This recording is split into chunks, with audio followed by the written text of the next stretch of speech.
Hello students, welcome to my YouTube channel Enlighten Academy.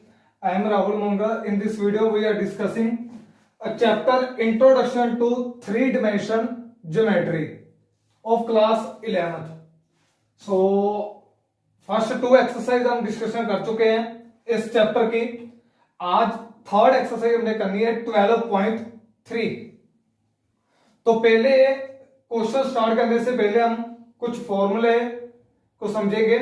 तो first हमारे पास section formula. आपने 10th class में भी ये सेक्शन फॉर्मूला पढ़ा है, तो सेम लाइक दैट यहां पर भी है. सो दो पॉइंट गिवन है हमारे पास A and B. A point जो हमारे पास है x1, y1 एंड z1 है, क्योंकि थ्री डिमेंशनल ज्योमेट्री तो थ्री डिमेंशन होगी x, y एंड z. जो बी है हमारे पास वो क्या है x2, y2 एंड z2. इसके बीच कहीं पे भी हमने एक पॉइंट लेना है. कोई भी एक पॉइंट ले लो आप P. ये P पॉइंट है. हमने इस पॉइंट के कोऑर्डिनेट फाइंड आउट करने हैं. हमें ये पता भी कितनी रेशो में डिवाइड कर रहा है. ये m रेशो n में डिवाइड कर रहा है. सपोज ये जो P पॉइंट है वो AB को किस रेशो में डिवाइड कर रहा है? m रेशो n में डिवाइड कर रहा है. तो हमने इस P पॉइंट के क्या करने हैं? कोऑर्डिनेट फाइंड आउट करने हैं बाय सेक्शन फॉर्मूला. ठीक है, सेक्शन फॉर्मूले से हमने करने हैं. तो जैसे हमने 10th क्लास में अप्लाई किया था वैसे ही हमने यहां पर अप्लाई करना है. क्रॉस मल्टीप्लिकेशन होती है इसमें. m जो मल्टीप्लाई होता है वो इस टर्म इससे होगा कोऑर्डिनेट से, n जो होगा वो इससे होगा. तो फाइंड आउट करना कैसे है? P पॉइंट के कोऑर्डिनेट क्या होंगे हमारे पास? ध्यान से देखना स्टूडेंट्स, अगर आपको याद नहीं है तो कोऑर्डिनेट्स अगर लिखने हैं तो फर्स्ट कोऑर्डिनेट जो आएगा वो हमारे पास आएगा x का. m ने मल्टीप्लाई होना है x के साथ, m x2. उसके बाद n ने मल्टीप्लाई होना है x1 से, plus n x1 upon m plus n, दोनों का प्लस. सेम प्रोसेस अब y का लिखना है तो सेम m जाएगा y के पास, m y2 plus n y1 upon m plus n. तो यहां तक हमारा 10th क्लास था, क्योंकि वहां पर हमारे पास टू डिमेंशन ज्योमेट्री थी. अब थ्री डिमेंशन आएगी तो z भी साथ में आ जाएगा. तो सेम ही प्रोसीजर z भी फॉलो करेगा. m जाएगा z के पास, m z2 plus n z1 upon m plus n. तो ये हमारे पास क्या है? सेक्शन फॉर्मूला है. सेक्शन फॉर्मूला से हम इस P पॉइंट्स के कोऑर्डिनेट फाइंड आउट कर सकते हैं. सो नेक्स्ट है हमारे पास मिड पॉइंट फॉर्मूला. इससे हम क्या कर सकते हैं? मिड पॉइंट फॉर्मूले से मिड पॉइंट फाइंड आउट कर सकते हैं. सेम ही हम एग्जांपल लेते हैं. ए एंड बी दो हमारे पास पॉइंट्स है. ए पॉइंट के कोएफिशिएंट जो है, कोऑर्डिनेट जो है x1, y1 एंड z1 है. बी पॉइंट के कोऑर्डिनेट जो है वो है x2, y2, z2. हमने अब क्या करना है? इसका मिड पॉइंट फाइंड आउट करना है. तो मिड पॉइंट को हम m से डिनोट करेंगे. और मिड पॉइंट फाइंड आउट कैसे करेंगे? जो m पॉइंट के कोऑर्डिनेट होंगे वो क्या आएंगे हमारे पास? जैसे हमने 10th में मिड पॉइंट किया था, दोनों का प्लस करके divided by 2, x1 plus x2 by 2. Same process y पे लगा देना हमने, y1 plus y2 bye 2, z1 plus z2 bye 2. तो मिड पॉइंट है तो इसकी रेशो क्या आएगी हमारे पास? 1:1 आएगी. ठीक है, इसमें रेशो क्या होगी हमारे पास? 1:1 होगी. और डायरेक्टली भी आप क्या कर सकते हो? मिड पॉइंट फॉर्मूला अप्लाई कर सकते हो इसमें. तो नेक्स्ट है हमारे पास सेंट्रोइड फॉर्मूला. तो सेंट्रोइड कैसे फाइंड आउट करेंगे? सेंट्रोइड होता है हमारे पास ट्रायंगल का. ठीक है, तो ट्रायंगल का सेंट्रोइड कैसे फाइंड आउट करेंगे? जैसे हमने 10th में पढ़ा था वैसे सेम फॉर्मूला है हमारे पास.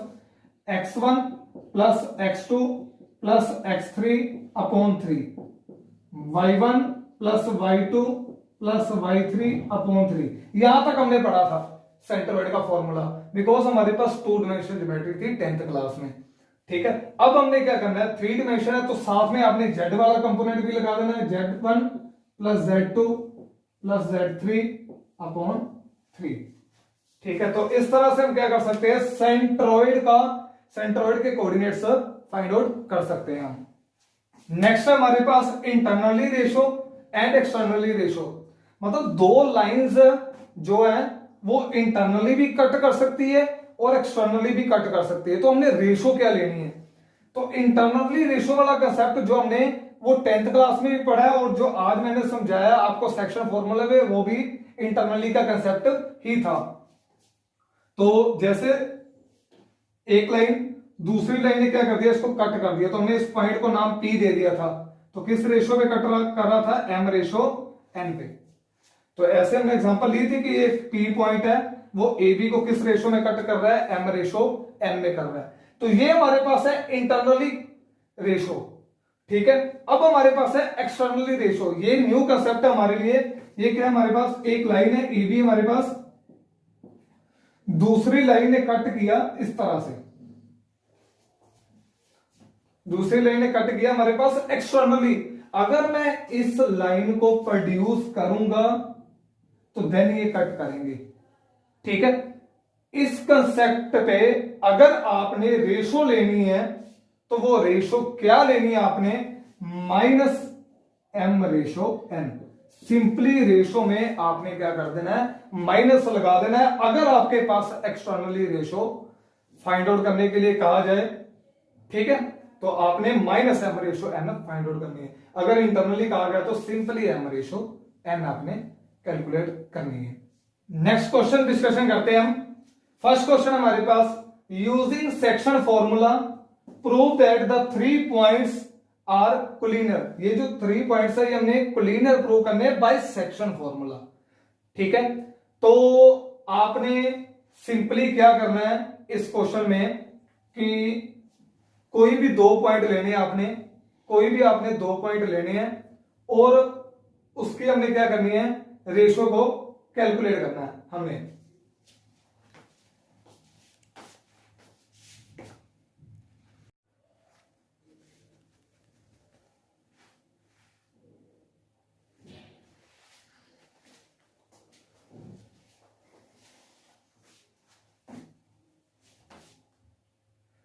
सो क्वेश्चन स्टार्ट करते हैं हम। फर्स्ट क्वेश्चन हमारे पास, using section formula prove that the 3 points are collinear. Section formula का यूज करके हमने इन तीनों पॉइंट्स को क्या करना है, कोलिनियर प्रूव करना है हमने। तो कैसे करेंगे, क्या मेथड होगा, तो पहले हमने क्या कर देना है, let given points are A -4, 6, 10, B point 2, 4, 6 and C point 14, 0, -2। तो मतलब इस पॉइंट को मैंने A लेट कर लिया, इसको B लेट कर लिया, इसको C लेट कर लिया, ठीक है। तो नेक्स्ट हमने क्या करना है, let point P divides AB in the ratio K/1। मतलब P पॉइंट है जो AB को K/1 में क्या कर रहा है, डिवाइड कर लिया, हमने लेट कर लिया इसको, ठीक है। अब हमने क्या करना है, सेक्शन फॉर्मूला लगाना है AB पे। ये A पॉइंट है, ये B पॉइंट है, P पॉइंट ने कट कर दिया K/1 पे। तो अब हम क्या करेंगे, सेक्शन फॉर्मूला लगाएंगे। A पॉइंट का -4, 6, 10, B पॉइंट हमारे पास 2, 4, 6। तो अप्लाई करेंगे सेक्शन फॉर्मूला और P पॉइंट के कोऑर्डिनेटर फाइंड आउट करेंगे। तो क्या आएगा हमारे पास, 2K -4/K+1, next 4K +6/K+1, next 6K +10/K+1। तो ये हमारे पास क्या आ जाएंगे, P पॉइंट्स के कोऑर्डिनेट आ जाएंगे अगर हम सेक्शन फॉर्मूले को अप्लाई करेंगे तो। अब हमने क्या करना है, हमने ये प्रूव करना है कि ये जो P पॉइंट है ये और कोई नहीं, ये C पॉइंट है। अगर ये C पॉइंट निकल आया हमारे पास, अगर ये P पॉइंट जो है वो C पॉइंट निकल आया हमारे पास, तो आप कह देना कि ये तीनों पॉइंट्स के हमारे पास कोलिनियर है हमारे पास। तो अब हमने क्या करना है, किसी भी एक को हमने x वाले को कंपेयर करेंगे 2K -4 k+1 को किसके इक्वल रख देंगे, 14 के इक्वल रख देंगे। 14 के इक्वल रखा, क्रॉस मल्टीप्लाई किया जाएगा तो क्या होगा हमारे पास 14k+14 equal to 2k-4।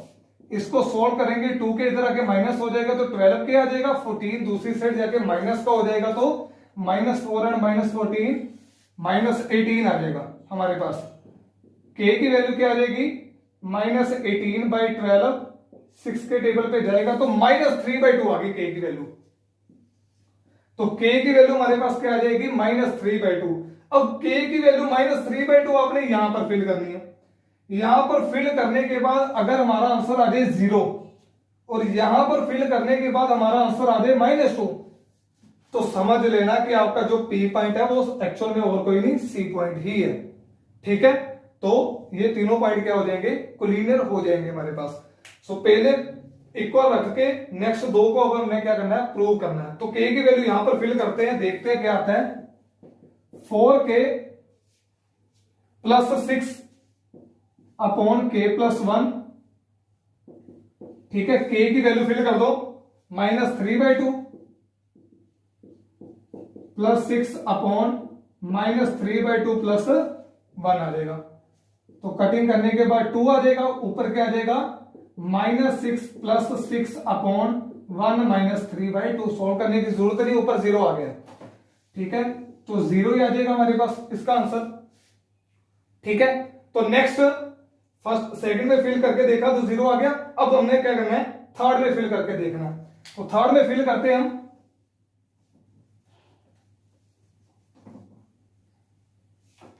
Third में फिल करो, k की वैल्यू 6k+10 अपॉन k+1।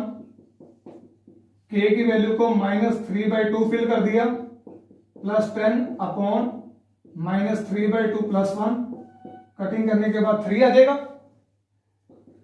तो क्या आ जाएगा, -9 + 10 अपॉन, नीचे हमने 2 एलसीएम ले लिया तो क्या आ जाएगा, -3 + 2, तो क्या आ जाएगा ऊपर 1 अपॉन -1/2। ये 2 चला जाएगा ऊपर हमारे पास, 2 अपॉन -1 आ जाएगा। तो सोल्व किया तो -2 आ गया। ठीक है, तो k की वैल्यू यहां से निकाली और यहां दोनों पे फिल की तो हमारे पास पॉइंट कौन सा आ गया, C पॉइंट आ गया। तो आप क्या कह सकते हैं कि हमारे पास A, B and C points क्या हमारे पास है, कोलिनियर है ये पॉइंट्स तीनों। Second question is find the ratio in which the line segment joining the points is divided by YZ plane. मतलब ये जो पॉइंट्स है इन दोनों को अगर मिलाएंगे तो ये YZ प्लेन को क्या कर रही है, YZ प्लेन को डिवाइड कर रही है, और जिस पॉइंट पे डिवाइड कर रही है वो पॉइंट हमने फाइंड आउट करना है। दोबारा क्वेश्चन को समझना क्या है, ये दो पॉइंट्स हैं, इन दोनों पॉइंट्स को मिलाएंगे तो हमारे पास क्या बनेगी, एक लाइन बनेगी, लाइन सेगमेंट फॉर्म होगी। वो लाइन सेगमेंट क्या कर रही है, YZ प्लेन को क्या कर रही है, कट कर रही है। वो जिस भी पॉइंट पे कट कर रही है वो उसकी हमने क्या करनी है, रेशो फाइंड आउट करनी है हमने, कि वो किस रेशो पे YZ प्लेन को कट कर रही है। ठीक है, तो हमने क्या करना है, लेट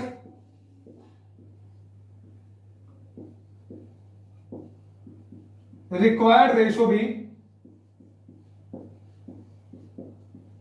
के रेशो, जो रेशो कट कर रही है मैंने उसको क्या मान लिया कि ये k/1 है। तो मैं क्या करूंगा, अब इन दोनों पॉइंट पे क्या करूंगा, सेक्शन फॉर्मूला अप्लाई करूंगा।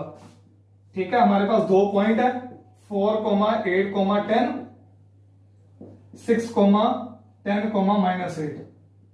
ठीक है, ये दो पॉइंट है। YZ प्लेन को एक P पॉइंट कट कर रहा है, किस रेशो में, k/1 में। मैं P पॉइंट के कोऑर्डिनेट फाइंड आउट करूंगा। तो P पॉइंट के कोऑर्डिनेट मेरे पास क्या आ जाएंगे, सेक्शन फॉर्मूले से k जाएगा इस तरफ, 1 जाएगा इस तरफ। k को 6 से मल्टीप्लाई किया 6 के, 1 को 4 के साथ किया तो +4 divided by k+1। Next point, k को 10 के साथ किया 10k +8 अपॉन k+1। k को किया -8 के साथ -8k, 1 को किया 10 के साथ तो +10 अपॉन k+1। अब अगर ये पॉइंट YZ प्लेन पे कट कर रहा है, अगर ये पॉइंट, ये जो पॉइंट है ये वाई जेड प्लेन को कट कर रहा है, तो वाई जेड प्लेन को वाई जेड प्लेन क्यों कहते हैं? क्योंकि इसमें ओनली वाई एंड जेड की वैल्यू होगी और एक्स की वैल्यू क्या होगी? इसमें जीरो होगी। एक्स की वैल्यू क्या होगी हमारे पास? जीरो होगी, क्योंकि ये पॉइंट वाई जेड प्लेन को कट कर रहे हैं, तो इसकी एक्स की वैल्यू क्या आएगी हमारे पास? जीरो आएगी। ठीक है, वाई जेड प्लेन को मैं अगेन बता रहा हूं, वाई जेड प्लेन को वाई जेड प्लेन इसलिए कहते हैं क्योंकि उसमें ओनली वाई एंड जेड की वैल्यू होती है, एक्स की वैल्यू क्या होती है? जीरो होती है। अगर एक्स की वैल्यू जीरो होगी तो मीन्स ये वाला कोऑर्डिनेट जीरो होगा, तो हमने जीरो रख लिया और यहां से हम ए की वैल्यू फाइंड आउट कर सकते हैं। क्रॉस मल्टीप्लाई किया, ये सारा जाएगा तो जीरो ही हो जाएगा। 6k + 4 = जीरो आ गया हमारे पास। नेक्स्ट 6k = 4 दूसरी साइड जाएगा तो -4 हो जाएगा। -4/6 तो क्या आ जाएगा? -2/3। मीन्स ये जो P पॉइंट है ये YZ प्लेन को एक्सटर्नली कट कर रहा है। एक्सटर्नली कट कर रहा है, किस रेशो पे कर रहा है? -2:3 पे ये कट कर रहा है। तो आपको समझ आ गया कि रेशो जो माइनस में है तो मीन्स ये एक्सटर्नली कट कर रहा है। आई होप आपको ये क्वेश्चन समझ आ गए होंगे। अगर आपको मेरी ये वीडियो अच्छी लगे तो कृपया करके इसे लाइक, शेयर एंड कमेंट जरूर करें। Thank you.